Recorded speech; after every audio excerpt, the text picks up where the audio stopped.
পোস্ত জিনিসটা এমনই যে রান্না করতেও ভালো লাগে আর অনেক সবজি দিয়ে রান্না করা যায়। তো আজকে আমি বানাবো ভিন্ডি আলু পোস্ত। তার জন্য এখানে নিয়ে নিয়েছি 200 গ্রাম মতো ভিন্ডি, একটা আলু আর 3টে কাঁচা লঙ্কা। তো এবারে এগুলো কেটে নেব। তো পোস্ত দিয়ে অনেক কিছুই বানানো যায়, যেমন ঝিঙে পোস্ত, আলু পোস্ত, পটল পোস্ত, ভিন্ডি পোস্ত, পোস্তর বড়া, সবগুলোই আমাদের খুব প্রিয়। আমার তো ভীষণই প্রিয়, নিশ্চয়ই তোমাদেরও খুব প্রিয়।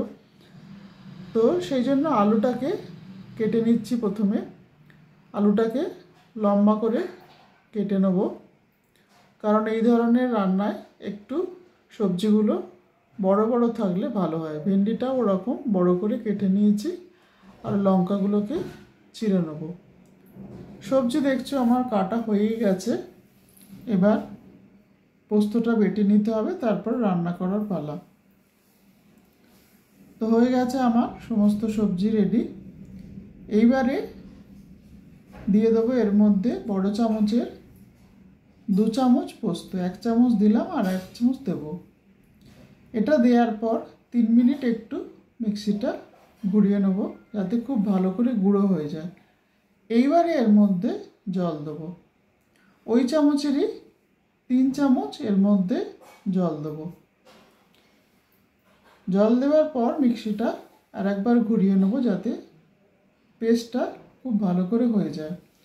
এবার জল দেওয়ার পর এর মধ্যে দিয়ে দেবো একটা কাঁচা লঙ্কা, দিয়ে পেস্টটা বানিয়ে নেব। দেখো কত সুন্দর পেস্ট হয়ে গেছে। তো বসিয়ে দিলাম এবার কড়ার মধ্যে যথারীতি তেল দিয়ে দিলাম। সর্ষের তেলও দিলাম সাদা তেলের মধ্যে, যেটা আমার পছন্দ নয় তবু দিলাম। দিয়ে দেবো 1/2 চামচ মতো পাঁচফোড়ন। পাঁচফোড়নটা লাল হয়ে গেছে। এবার এর মধ্যে আলুগুলোকে একটু হলুদ মাখিয়ে প্রথমে দিয়ে দিলাম। আলুগুলো প্রথমে ভেজে নেবো, কারণ ঢেঁড়সটা নরম সবজি, তো আলুগুলো সেই জন্য আগে একটু গোল্ডেন করে ভেজে নেবো, তারপরে যোগ করব ভেন্ডিটা। তো সমস্ত সবজি আগেও দেখিয়েছি, আগেও বলেছি যে লম্বা লম্বা করে কেটে নিয়েছি, কারণ এই ধরনের রান্নাতে এরকমভাবে কাটলে দেখতেও ভালো লাগে, রান্না করতেও ভালো লাগে, খেতে অবশ্যই ভালো লাগে। এবার আলু ভাজার পর দিয়ে দিলাম ভেন্ডিটা। ভেন্ডিটাও খুব সুন্দর করে ভেজে নিতে হবে আলুর সাথে। পুরো ভেন্ডি দেওয়া হয়ে গেছে। এবার দুটোকে খুব ভালো করে ভেজে নেব, মানে নাড়াচাড়া করে নেবো আর কি।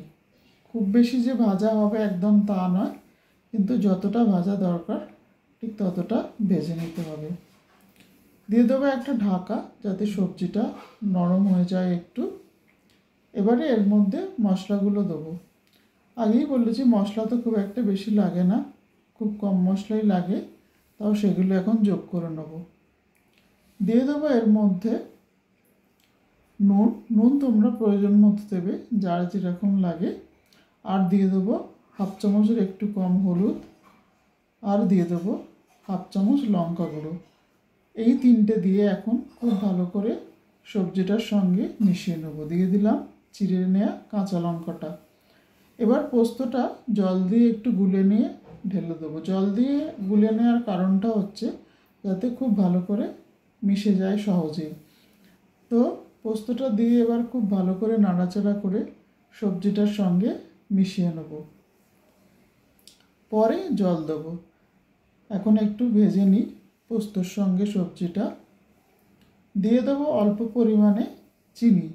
চিনিটা দিলে এই ধরনের রান্নায় খেতে খুব ভালো লাগে। মিষ্টি যে হয় তা নয়, কিন্তু রান্নাটা একটা আলাদা স্বাদ হয়। কিন্তু তোমরা যদি চিনি দিতে না চাও একদমই দিও না, তার জন্য কোনো অসুবিধে নেই। এবার দিয়ে দেবো এর মধ্যে পোস্ত ধোয়া জলটা। তারপরে আরও একটু জলও যোগ করব, যাতে সমস্ত সবজিটা সেদ্ধ হয়ে যায়। আলুটা সেদ্ধ হতে একটু টাইম লাগে, ভেন্ডি তো নরম জিনিস। নুন একটু কম হয়েছিল বলে নুন যোগ করলাম।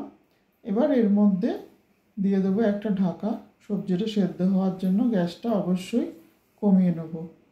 হয়ে গেছে রান্নাটা। ওপর থেকে একটু দিয়ে দেবো সর্ষের তেল, সর্ষের তেল দেওয়ার পর সবজিটাকে একটু নাড়াচাড়া করে নেব। নাড়াচাড়া করে নেওয়ার পর একটা ঢাকা দিয়ে দেবো একটু, যাতে পুরো তেলের গন্ধটা সমস্ত রান্নার মধ্যে সুন্দর করে ছড়িয়ে পড়ে। তো রান্না আমার হয়ে গেছে, তোমরাও এরকমভাবে বানাও আর আমাকে জানিও কেমন লাগলো। Thank you so much.